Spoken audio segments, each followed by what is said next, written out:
Assalamualaikum warahmatullahi wabarakatuh. Halo teman-teman, kembali lagi bersama saya Tika Permata Asri dengan nomor pokok mahasiswa 104230008 dari program studi akuntansi Universitas Teknologi Digital. Oke, dalam video kali ini saya akan membahas materi mengenai XBRL atau Extensible Business Reporting Language. Langsung aja kita ke pembahasannya. XBRL atau Extensible Business Reporting Language itu bisa dibilang sebagai bahasa digital standar yang digunakan untuk pelaporan keuangan nih. Kayak apa ya? Kayak barcode tapi isinya tuh data keuangan perusahaan. Nah, dengan XBRL itu semua informasi dalam laporan bisa ditandai dengan tag tertentu yang bisa dibaca langsung sama komputer.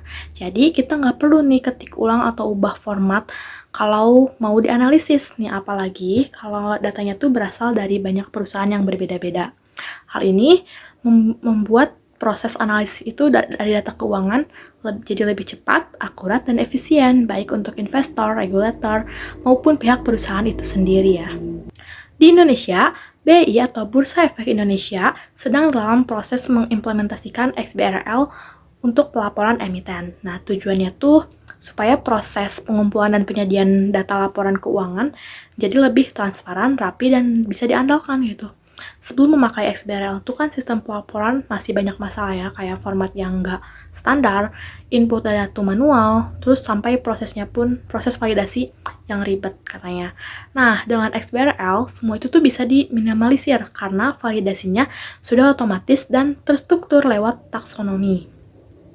BI juga bisa lebih mudah memantau kondisi perusahaan tercatat karena ada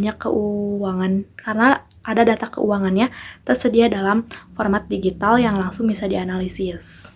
Dalam XBRL ada juga yang namanya taksonomi, yaitu semacam kamus digital yang mendefinisikan struktur data dan istilah-istilah keuangan. Nih, misalnya tuh ada istilah aset lancar atau laba bersih, punya tag khusus dalam taksonomi. Nih, setiap negara atau industri biasanya punya taksonomi sesuai standar akuntansi yang berlakunya. Nah, di Indonesia ini taksonominya disusun berdasarkan PSAK, Standar Akuntansi Syariah, dan peraturan dari Bapepam LK.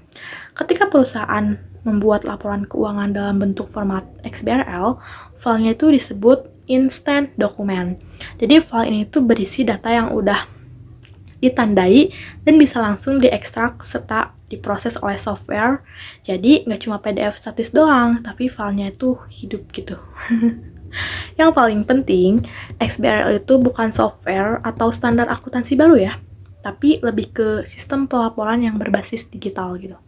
Jadi XBRL itu nggak mengganti sistem akuntansi yang udah ada, tapi lebih ke mendukung agar pelaporan keuangan itu lebih modern dan bisa diakses secara global dan fleksibel gitu. Manfaat utamanya adalah otomatisasi, efisiensi biaya, kecepatan, dan tentu saja kualitas informasi yang lebih baik. Investor bisa mengambil keputusan lebih cepat karena informasi yang dibutuhkannya itu udah tersedia dan mudah dibandingkan.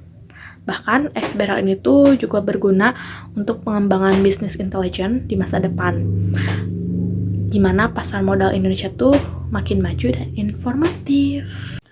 Salah satu fitur yang keren dari XBRL itu adalah proses validasi data yang otomatis. Nah, XBRL itu kan memiliki validasi formula dan validasi asersi, yang artinya ada pengecekan otomatis apakah data yang dilaporkan itu sudah lengkap dan saling sesuai antar laporan. Contohnya nih, nilai kas di laporan posisi keuangan harus sesuai dengan nilai kas di laporan arus kas. Ini tuh membantu menghindari kesalahan manusia dan menjamin kualitas data. Bahkan XBRL juga tuh mempermudah publikasi laporan karena bisa dikonversi ke banyak format seperti PDF, Excel, hingga HTML. Oke teman-teman, mungkin cukup sekian pembahasan dalam video kali ini. Mohon maaf bila ada kesalahan kata dalam penyampaian materinya. Terima kasih dan sampai jumpa lagi. Wassalamualaikum warahmatullahi wabarakatuh.